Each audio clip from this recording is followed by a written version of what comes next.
Aqui com a gente, chegando por aqui, a secretária Orlandina Nascimento.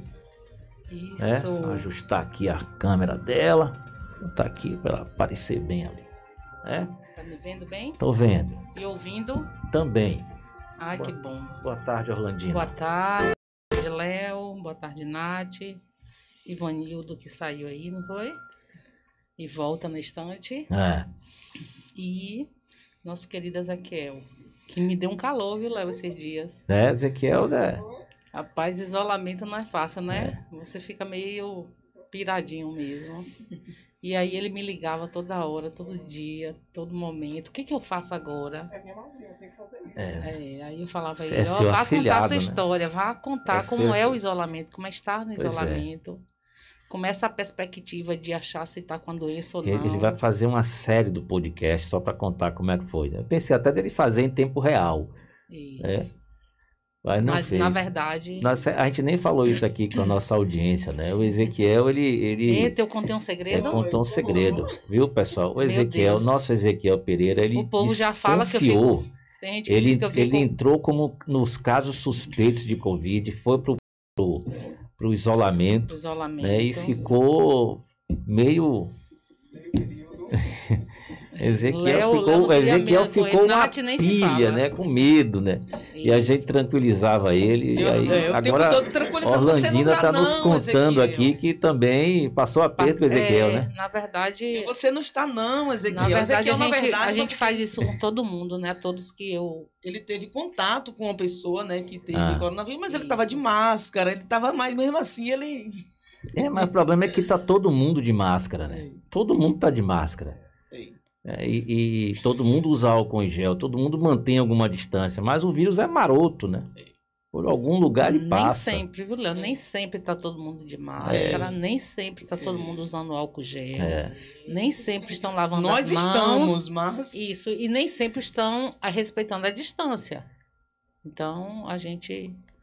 eu digo todo dia, assim, eu ando para tudo quanto é canto. Isso até foi polêmica em um momento, o qual eu falei, mas eu continuo dizendo, eu subo, eu desço, eu trabalho muito, corro atrás das coisas, estou no hospital, estou nas unidades básicas, estou ali na estante vou para a mamografia, né, que hoje também está lá nesse processo.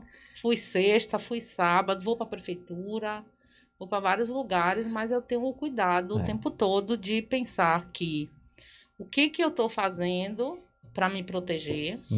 É preciso que cada um de nós façamos essa pergunta. Olha, Alanda, lá em casa, na mesa, na hora de almoçar, pode faltar a farinheira e o molho, né? Mas o álcool em gel, não. Falta não. Ninguém senta na mesa sem higienizar as mãos. Isso. Pode faltar ali, que não organizou, a farinheira e o molho, que não gosta, não, que nem tinha. Mas o álcool em gel tá lá. Isso. E quando fala assim, Léo, quando a gente fala assim, certo. Uma nova onda, né? Que estavam falando uma nova onda, falando nova nisso, onda. Pega esse álcool gel aí. Dá um pouquinho aí. Aqui.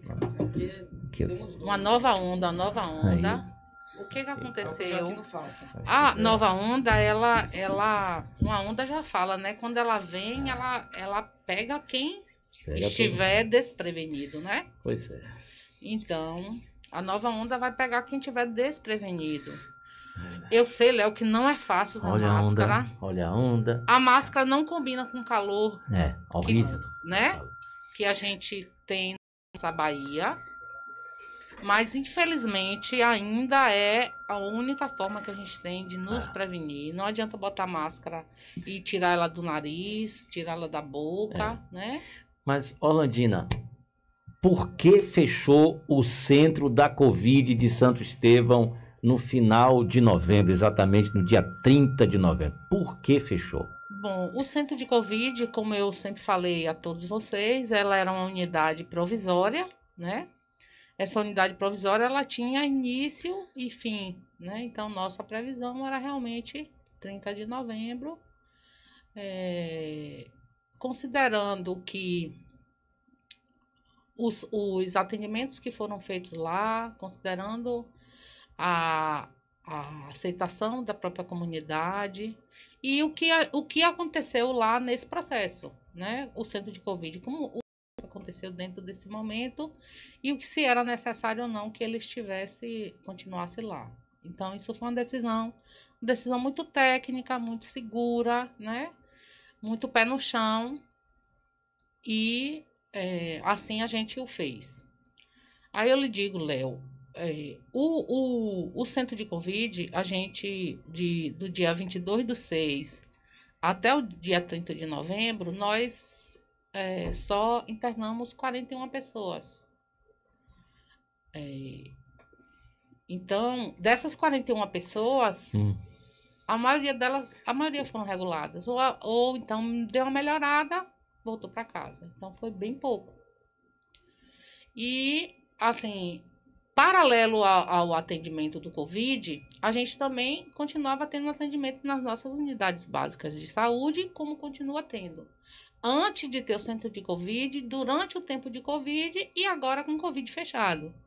Então, se alguém disser assim, eu deixei de ser atendido por questão de suspeita de Covid, ou de necessidade de Covid, de necessidade de exame, não houve. Por quê? Porque antes do Covid, ter o Covid, a gente se organizou de uma forma que pudesse atender toda a demanda.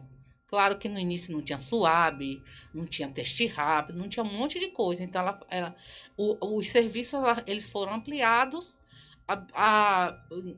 considerando considerando o que aparecia e o que era ofertado de possibilidades. Eu lembro assim, exatamente o primeiro paciente nosso que foi de suspeito, todo um protocolo que a gente teve que enviar para ser liberado um SUAB. Cada SUAB que era sendo liberado, a gente tinha que fazer uma justificativa. Hoje a gente pega, assim, 200 SUAB, a gente está pegando em torno de 200 SUABs por dia. E quando o centro de Covid ele passou a funcionar, e a gente criou um fluxo, como seria e tal. O centro de Covid, ele não foi bem aceito pela sociedade. Por quê? Porque quando dizia que um paciente estava no nosso hospital, que precisava ir para o centro de Covid, era um horror. As pessoas não queriam ir, os familiares não queriam ir. Quando a gente dizia, você vai ali no centro de Covid para fazer exame, era um horror, porque as pessoas não queriam ir. Teve essa reclamação aqui, várias, né? Várias, né? Então, as pessoas não queriam aceitar o centro de Covid, mas a gente foi persistente, e aí a gente esteve lá o tempo todo. Você acredita, Léo, que eu atendi mais pacientes... É o efeito psicológico, né? Por exemplo, se está no hospital, a pessoa fica com a expectativa, se está aqui não é Covid. Se for para o centro da Covid, é Covid, né? Imagina, ainda tem aquela coisa, os dados mostravam, né, que boa parte das contaminações, às vezes até a maior parte delas em algum local, isso ocorria em unidades de saúde, né? Sim, clínicas e unidades de saúde. Sim. Então, o centro da Covid, ele tem esse peso simbólico de ser o lugar onde todo mundo sabe onde é que está o Covid. Isso. A Covid está ali, que está estampado na fachada. Ninguém está ali internado, que não é outra coisa. Então, isso no psicológico das pessoas é terrível. Às vezes eu dizia às pessoas, não pode ir, que não tem nenhum paciente lá internado. Ou então diz assim, pode ir, porque o paciente que está internado, ele está em uma ala que você não tem acesso. As pessoas que estão atendendo ele lá, só são aquelas pessoas, não são outras. Não está tendo cruzamento de dados. Então, se você for dizer, um hospital grande igual o Clécio Andrade contaminou pacientes, um hospital grande igual o Roberto Santos contaminou pacientes. Teve gente daqui que foi contaminada em Salvador. Isso, entendeu? Então, assim, eu acho que existia também esse prognóstico, né? O preconceito, não sei, né? O preconceito no sentido de achar que ir para lá. Se o hospital tivesse uma ala, assim como tem ali o centro da Covid, mas se o hospital tivesse uma ala isolada, com profissionais específicos para isso, os pacientes poderiam ser transferidos da emergência ou da enfermaria para esta ala sem causar nenhum tipo de trauma nesse sentido, né? Até porque a gente tem muito cuidado, né? O fato de você ter da cidade ter um lugar com a placa, olha, centro da Covid. Entrou ali, meu amigo, aí o povo já... né? E graças a Deus, assim, a gente não teve nenhum óbito no Covid, então isso é muito positivo, Mas, secretária... Né? E assim, os pacientes que estavam lá internados, eles não demoram para ser chamados, né? Então, tem essa agilidade de... está internado no nosso... Está regulado, eles chamam logo, então não demora. Secretária, eu me lembro que um dos argumentos para fazer o centro da Covid afastado, né, era para ter mais segurança, era para que não se misturasse os pacientes com Covid com pacientes com outras doenças, né? E isso foi um argumento muito forte, inclusive para que as pessoas pudessem ir para lá. Só vai para lá quem está com sintoma de Covid, por causa da segurança, inclusive, dos demais pacientes. Mas e agora? Como convencer a população de que é seguro também fazer esse cuidado no hospital ou na unidade básica de saúde? Qual a estratégia? A estratégia é essa, os números dizem, né? Em cima do que eu estou atendendo na unidade básica de saúde, na UBS, no hospital, ele é muito maior do que o próprio Covid. Então, os profissionais estavam lá ociosos, né? E é um custo muito caro. A gente sabe que manter um serviço 24 horas, com médico, com enfermeiro, com técnico de enfermagem, com guarda, com segurança, com administrativo, né? É muito caro. Fora as outras coisas, você tem que ter serviço de internet, você tem que serviço. Até gerador de energia foi alugado para lá. Então, é um custo muito alto para o retorno que a gente estava tendo, né? Mas tudo bem que tinha um contrato, como a senhora falou. Mas assim, os casos voltaram a crescer. Sim. E agora? Voltaram a crescer. Não tinha como planejar para que isso continuasse mais uns 15 dias, mais um mês, sei lá, até o final do ano. Isso. Olha, todo e qualquer município... Tava os casos durante a campanha eleitoral caindo. A gente falava aqui, olha, os casos estão caindo, graças a Deus. Até aquela leitura, todo mundo com medo, a campanha eleitoral está espalhando o vírus. Segundo os dados que a secretária Orlandina está nos mostrando aqui, os testes que estão sendo feitos, essa movimentação de campanha não está influenciando, porque os casos estão caindo. Se está caindo, a campanha está sendo praticamente irrelevante nesse sentido. Mas aí o que acontece? Mas aí, quando passou a campanha, começou a crescer. Ainda no final da campanha, começou a crescer. Isso. Mas o que é que nos tranquilizava? Mas aí temos o centro da Covid. Então, está aumentando, mas se o bicho pegar, a gente sabe que tem um lugar para cuidar especificamente das pessoas. Aí, do dia 30, puf, fechou. E os casos continuam aumentando. Isso. Os casos hoje positivos dentro do nosso município, ele está relacionado a essa onda, né, que vem aí de outros municípios, de outros estados, e ele acaba atingindo todo mundo, confere? Considerando que eu vou em Feira de Santana, por qualquer coisa, e as pessoas de Feira de Santana vêm aqui. Eu vou em Salvador, as pessoas vêm aqui, então você acaba fazendo esse processo. Segundo, o fato de se abrir eventos até 200 pessoas. Essa abertura, né, de se abrir eventos até 200 pessoas, acabaram também por impactar nisso. A vitória em todas as cidades, a vitória de cada candidato, né?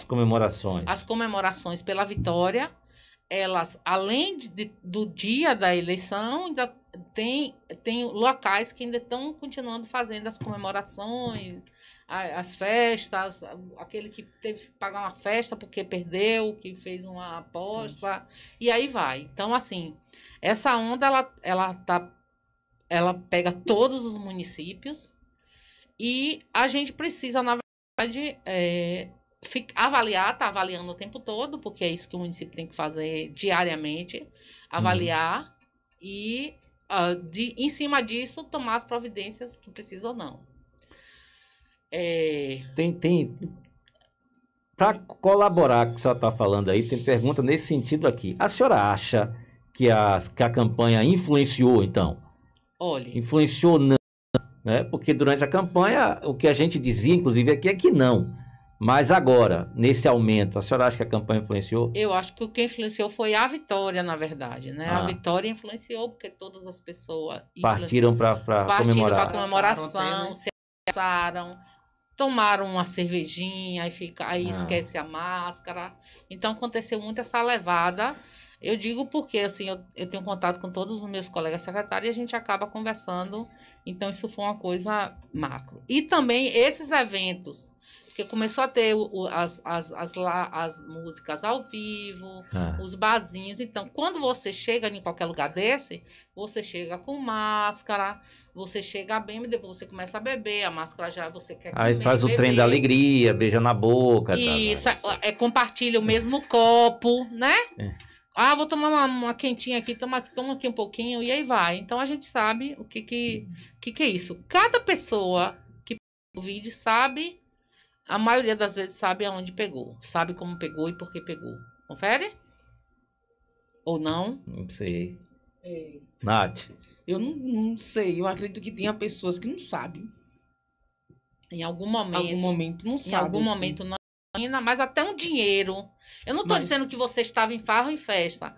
Mas se você foi ali no supermercado, você foi de máscara, tudo direitinho... Você comprou alguma coisa, pegou um dinheiro que estava contaminado por alguém, e você aí vai, coça o nariz sem querer, abaixa aqui, dá uma coçadinha no nariz, ou pega alguma coisa e come, entendeu? Você lavou as mãos, você passou álcool gel. Isso às vezes acaba acontecendo. Muita gente se contaminou. E você fica até, às vezes, sem querer na rua, né? Coça o olho, meu Deus, eu peguei o coronavírus, fica até com medo, né? Os jovens, na verdade, assim, pra gente... que já tem uma certa idade, eu estou dizendo por mim, que a gente não tem esses arroubos da juventude. O jovem, por si só, pela própria característica dele, ele acha que ele é um herói. E o herói, ele não adoece, ele não morre. Então, entre ficar no isolamento, ir para a rua, ir para uma festa, o jovem vai preferir ir para a rua e ir para uma festa. Só que ele volta para casa. Então, o que é que tá também? Aí tá contaminando pais, avós, parentes, entendeu? Então, assim, tá chegando na nossa... Porque a gente faz essa avaliação, tá chegando, assim, uma família toda que se contaminou. Porque alguém que estava contaminado contaminou a família toda.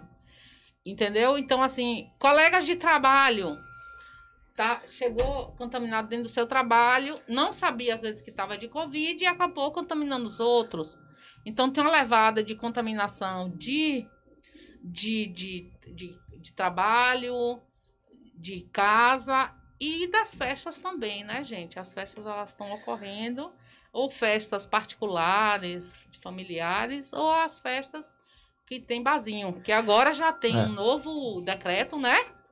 Até o próprio governador, ele mostrou que o evento que ele falou de 200 pessoas não era esse evento de festa, mas Olha, não havia explicidade disso. Não estava... mal interpretado. Não é isso? Houve uma má interpretação e teve que se fazer essa correção. Agora eu lhe digo, Léo, se eu fosse... Eu acho que foi uma má manifestação dele. Pois é. Ele que fez aquela confusão toda. Depois ficou querendo consertar. Todo mundo entendeu quando ele disse que estava aberto. Eu não vou mentir aqui para ninguém. Eu autorizei vários eventos. Os eventos dizendo que ia ter a distância, que ia ter a quantidade de pessoas, que ia usar máscara, que ia ter álcool gel. Eu liberei vários tipos de eventos. Baseado no decreto. Mas, secretário Orlandino, e agora? O momento estamos com 50 e tantos casos, 4 pessoas internadas, o número de suspeitos pipocou. Tá tudo aberto aí, comércio, tudo funcionando, bares, restaurantes, tudo. Isso, eu acho que... O que é que a gente faz agora? Eu acho que... Vai fechar? Vai trancar em transporte, como foi da outra vez? Quando a gente não tinha nenhum caso... Foi aquele fecha-fecha, aquele trava tudo. E agora que a gente está nessa casa dos 50... Eu sempre falo assim, Léo. Como é que a gente lê? Como é que a gente lê agora a realidade? O agora, o março, que a gente estava desesperado, não tinha nenhum caso. Né? No março, a gente não sabia de nada. No março, a gente tomou atitude no escuro. Então, hoje a gente já está mais amadurecido, já está mais. Então, a gente precisa chamar a população, olha, Covid está aí, vem uma nova onda, existem as reinfecções, porque até aquelas pessoas, Léo, que teve Covid, por achar que teve Covid, não vai ter mais. A validade de uma permanência de um vírus, de um anticorpo do vírus, é 3 meses. Então, até aquelas pessoas que acham que estão imunes, não estão mais. Então, a gente precisa ter esse cuidado, né, com tudo. A coisa era tão dramática que eu me lembro de um cidadão santistevense que, porque teve alguém, outra região do estado, que ele teve proximidade, essa pessoa teve Covid. Ficou louco. Não, ele estava aí, veio para Santo Estevão, circulou e tudo mais, as pessoas ficaram caçando o rapaz, né? Lembra, não? Maria, os casos de cogitaram até chamar a polícia. Parentes, foi dramático. Caramba! Isso não tinha caso na cidade ainda. Tivesse, máximo, tinha 1, 2. Hoje a gente está com 50 e tantos. Isso. E assim, o que é que aconteceu, Léo? Olha como é que a gente enxerga a coisa agora, né? O que é interessante, eu não posso falar por outros municípios, mas eu vejo a CESAB se posicionar, e a CESAB disse que a maioria dos municípios não fizeram nada no período eleitoral. E eu não deixei nunca de fazer o meu papel. Por isso, até que eu estava tranquila, achando que nós aqui estaríamos em uma condição mais favorável. Mas continuamos com uma condição favorável no sentido de que desses todos exames que deram positivo de lá para cá, nós temos... você falou 4, mas eu vou lhe atualizar. Nós temos 6 pacientes internados. Caramba. Mais 2. Mais 2. E, assim, nenhum paciente que a gente se coloque como risco, né? Risco. Não, não tem sido casos graves. Não, nenhum paciente desse está aqui no nosso município. Todos foram regulados. E... como todos os municípios que tiveram seus serviços extra abertos e fecharam, nós também temos que chegar aqui para a população e dizer, se houver necessidade de abrir, de reabrir o serviço, a gente vai reabrir, né? Mas nesse momento a gente adaptou o que a gente tem, adaptamos, né? Colocamos a coleta do SUAB dentro da unidade básica de saúde, na parte ambulatorial. Ampliamos o sábado, né? Que o sábado não coletava, sábado e domingo só coletava lá no Covid. Então, a gente ampliou também a parte da UBS. E no hospital, a gente fechou uma alazinha. Fechamos uma ala. Essa ala que é só para atendimento de paciente de Covid. E, graças a Deus, a gente não está deixando aquém, né, dos nossos serviços. Porque eu vou lhe explicar duas coisas técnicas. Para mim ofertar esse serviço, que é da parte ambulatorial, eu posso colocar dentro de uma unidade paralela, que está dentro da unidade básica de saúde, e que a gente já faz isso. Nada extra. E a parte de internamento, ele fala que eu preciso ou não, quero ou não ter leitos ventilatórios, como eu quis, pela minha capacidade, pela população. Eu só tive direito a 4 leitos ventilatórios, que eles estão lá, postos dentro do hospital para atender a população, entendeu? Então, nada mais que isso. Nath Sena. Tem uma pergunta aqui da ouvinte Vanessa. Ela está perguntando sobre a capacidade da UBS, né, de receber as pessoas com Covid. Se tem essa capacidade. É isso que eu estou falando. Na verdade, a UBS fez muito mais do que o próprio Covid. Se você ver a quantidade de SUAB que eu fiz nesse período todo que o centro de Covid estava aberto, foi maior lá do que cá. Entendeu?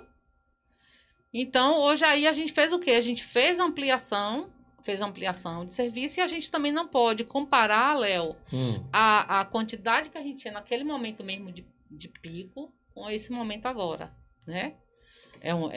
Agora a gente tem uma quantidade menor de casos, né? A senhora que está lá próximo do prefeito Rogério, das decisões, né, mais complicadas, tem risco de decreto aqui na cidade para fechamento de comércio, fechar bar, restaurante, proibir festa? Temos esse risco diante dos números que estão crescendo atualmente? A gente segue muito o decreto do Estado, né? Então, a gente está lendo todo o decreto do Estado para o município se adaptar. Porque por exemplo, tem coisas que o Estado, independente que o município queira ou não, é uma lei maior, né? E a gente precisa seguir, então a gente vai fazer a adaptação. O nosso decreto, ele está até 17 de dezembro, seguindo o penúltimo decreto que o governador elencou.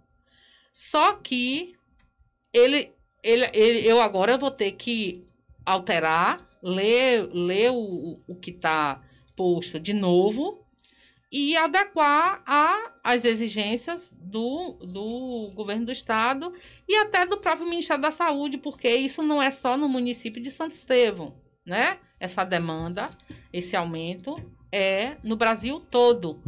Essa demanda no Brasil todo, porque as pessoas cansaram, né, de estar em casa, cansaram de usar máscara, sentem necessidade de estar com pessoas, sentem necessidade de festejar, de sair, e tudo. Então não há risco de decreto para fechar, é isso? Ou depende, se continuar aumentando?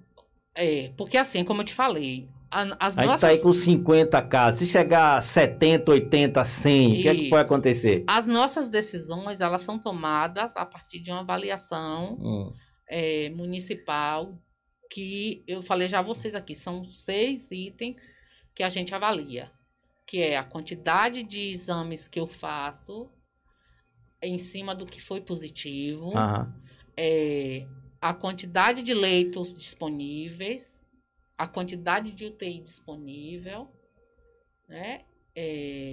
Então, tem esse quadro epidemiológico que faz com que o município esteja no verde, no amarelo, no laranja, no vermelho. Onde é que a gente está agora? Onde é que a gente está? Nós estamos... Verde, amarelo ou vermelho? A gente está no amarelo ainda. Não é bom estar no amarelo não, viu, gente? Não é bom não. Amarelo não é bom não. A gente ficou aí um tempo só no verde, né? Graças a Deus, o município estacionou na questão do óbito, né? Mas não tivemos mais, né? Não, graças a Deus. Então, isso é um ponto crucial da pontuação. Mas a gente fica realmente com medo quando acontece qualquer paciente que ele esteja um pouquinho com desconforto respiratório, a gente já começa a ficar desesperado, né? O desespero é muito grande. Tanto da gente, quanto profissional, como da pessoa e da família da pessoa. Né? Eu acompanhei um paciente que ele tem 2 comorbidades, que é um risco para quem tem Covid, que é sobrepeso, e ele tinha diabetes, um rapaz novo. E aí ele ficou monitorando dentro de casa tanto a glicemia dele quanto a saturação de oxigênio. E eu conversando com ele o tempo todo. Aí à noite eu falei com ele, olha, eu acho que você deveria ir para o hospital. Aí eu falei, já passei seu nome para lá, qualquer coisa, né? Seu nome já tá lá, você pode ir. Quando foi umas meia-noite e meia, eu liguei. O paciente chegou aí? Não. Falei, então, que ele deve ter melhorado, né? Aí, quando foi de manhã cedinho, umas 6 horas, ele me mandou uma mensagem. Eu tô indo pro hospital. Falei, vá. Pai de misericórdia. Aí ele foi. Aí lá foi logo internado e à tarde ele já foi regulado. Acho que foi à tarde, foi bem rapidinho. Mas já tá Ele melhor? tá internado, tá bem, né? Tá monitorado, mas ainda tá em risco, porque a diabetes dele não baixava. Então, é um paciente, né, que requer todos os cuidados possíveis. Ai, Deus. É isso. Secretária Orlandina, tem mais pergunta aí? Que temos que seguir. Ô, Léo, as pessoas... ficando angustiado já. Tá? Eu acho que a gente vai ter que voltar àquele processo, Léo, de estar falando, de voltar às lives, de voltar a conversar com as pessoas, de estar carro de som, né? De estar nas redes sociais falando sobre isso, porque, assim, por mais que você tenha cuidado, né? Por mais que você tenha cuidado, um momento você pode vacilar. Momento, qualquer um de nós, né? Eu não estou livre de pegar Covid, nenhum de vocês, não é? Então, quanto menos casos nós tivermos dentro do nosso município, mais tranquilidade nós vamos ter. Porque o que me angustia nesse processo todo é um paciente passar mal e eu não ter para onde levar. Já uma preocupação nas festas agora, do Natal, final de ano, né? Como houve em junho, né, atribuído aos meses de julho e agosto, que foi bem, o número de casos subiu bastante. As pessoas já essa vindo. Preocupação, exatamente. As pessoas vão vir passar Natal com a família, passar Natal com a véia, como é? Passar Natal com a véia. Natal com a véia. As pessoas vão vir para o final de ano, né? Vão querer ir para uma praia e tal, aí vem as confraternizações. Mas, assim, pelo que está no decreto e pela fala do governador, tudo isso está proibido. Sim, está proibido, secretária, mas aqui está... Sim, é isso que eu estou falando. Se o governo já proibiu... A partir do momento que está proibido tudo isso, por exemplo, no domingo, hoje é segunda, né? No domingo, a polícia já agiu em alguns locais, né? A polícia já agiu em alguns locais, mandando suspender música ao vivo, só um sonzinho ambiente, mesmo assim com X pessoas, e que ia passar de novo e ia fazer. Então, assim, a gente vai ter que retomar essa coisa da fiscalização. Pelo menos aos finais de semana. E isso, para mim, é ruim, porque, assim, o que é proibido, não é? Então, se todo mundo seguir essa regrinha do proibido, não. Mas aí, por exemplo, quando eu vou fazer a parte que me cabe, que é fiscalizar, que é ter que fechar e tudo, aí as pessoas às vezes não entendem. E, na verdade, eu tô cuidando das pessoas.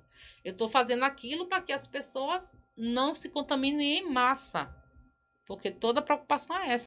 Contaminação em massa, que todo mundo pode precisar de um leito de UTI e não ter. Porque eu não sei se você viu a semana passada um depoimento de uma filha que perdeu a sua mãe. Meu Deus. Eu não vou mentir a vocês, eu chorei. A angústia dela em saber que a mãe precisava de um UTI e não tinha, foi em São Paulo, no interior de São Paulo, e não tinha para onde mandar a mãe, porque estava tudo ocupado. Teve um paciente nosso aqui, quando deu aquele pico logo, né, depois da eleição, o paciente ia para Valença, porque era o único lugar que tinha vaga.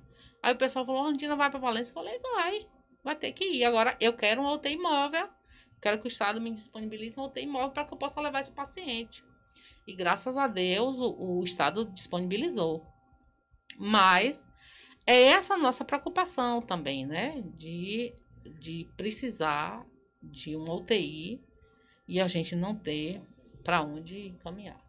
As pessoas aqui, né, na live continuam falando a respeito de festas, aglomerações de finais de semana aqui em Santo Estevão. Isso. Né, que precisa ser feita uma fiscalização. A gente vai ter que agora, festas. A partir de agora, já começar o nosso cronograma, né? De voltar o nosso cronograma, aquele cronograma efetivo que tinha que fazer com polícia, com guarda municipal, com a pessoal da vigilância sanitária, e ter que retomar isso para ter que fazer esse trabalho, né? Secretária Orlandina, obrigado pela sua presença.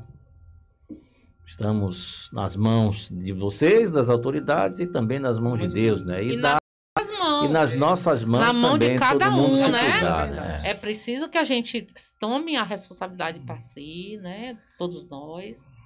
Então, vovô e vovó que estão dentro de casa, chegar netinho, às vezes, os netinhos, as netinhas que gostam de ir para festa, gostam de sair, não sabe se está tomando cuidado. Infelizmente, vai ter que dar aquele abraço bem de longe, viu? Igual o pessoal da Globo está fazendo agora, com aquela vinheta, né? Que todo ano tem. Os abraços estão sendo bem virtuais. Os abraços estão sendo bem, né?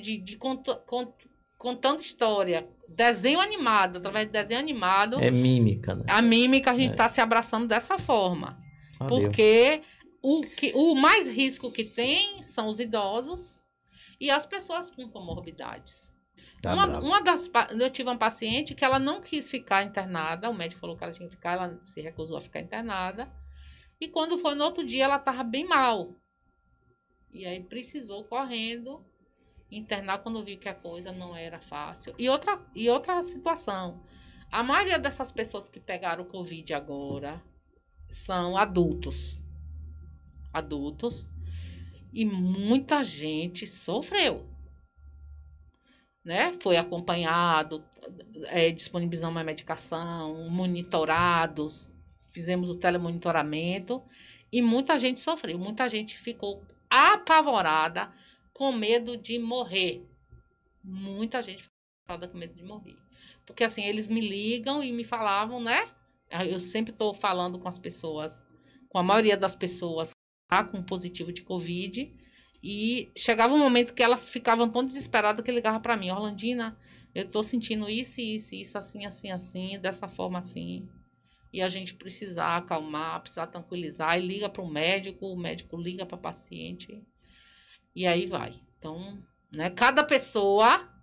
É uma pessoa. Cada pessoa tem uma reação diante do Covid. Algumas pessoas dizem assim, o Covid veio mais fraco agora, essa nova onda. Mas outros me dizem, essa nova onda veio mais forte.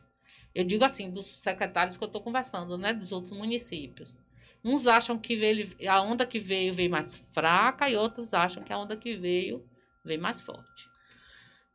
Obrigado, secretária. Eu que agradeço sempre, estou à disposição de vocês sempre e agradeço a preocupação, né, e a atenção de querer sempre estar passando a informação clara e precisa para a nossa população. Tá aí a secretária Orlandina Nascimento esclarecendo os porquês, os motivos do fechamento do centro da Covid, também falou para a gente aqui quais as ações do município e tudo mais. Ela disse, né, que a chance de reabrir existe, né, a expectativa de que os casos não aumentem muito, o retorno também, inclusive, da fiscalização, mas nos garante que tudo que o centro da Covid fazia, que está sendo feito no hospital e na UBS. Ainda disse que a UBS acabou fazendo mais, inclusive, que o próprio centro da Covid durante esse tempo. E que também, uma parte interessante, que houve muita resistência das pessoas em irem para o centro da Covid, né? Quando havia necessidade, a indicação de que fosse para lá. Juntando tudo isso e também com o fechamento ou finalização do contrato, o centro teve que ser fechado, mas pode voltar a reabrir. Tomara que não precise, porque os casos vão voltar a cair, todo mundo vai se cuidar e vai ficar tudo bem, né? Mas a Bahia está em instabilidade, né? A gente vai ali e volta já com o balanço policial, porque o bicho pegou. Semana é Covid, é violência, é roubo, é assassinato. Só Deus por esta cidade, viu? Porque tá bravo o negócio. Tá bravo. Tá fácil não, meu.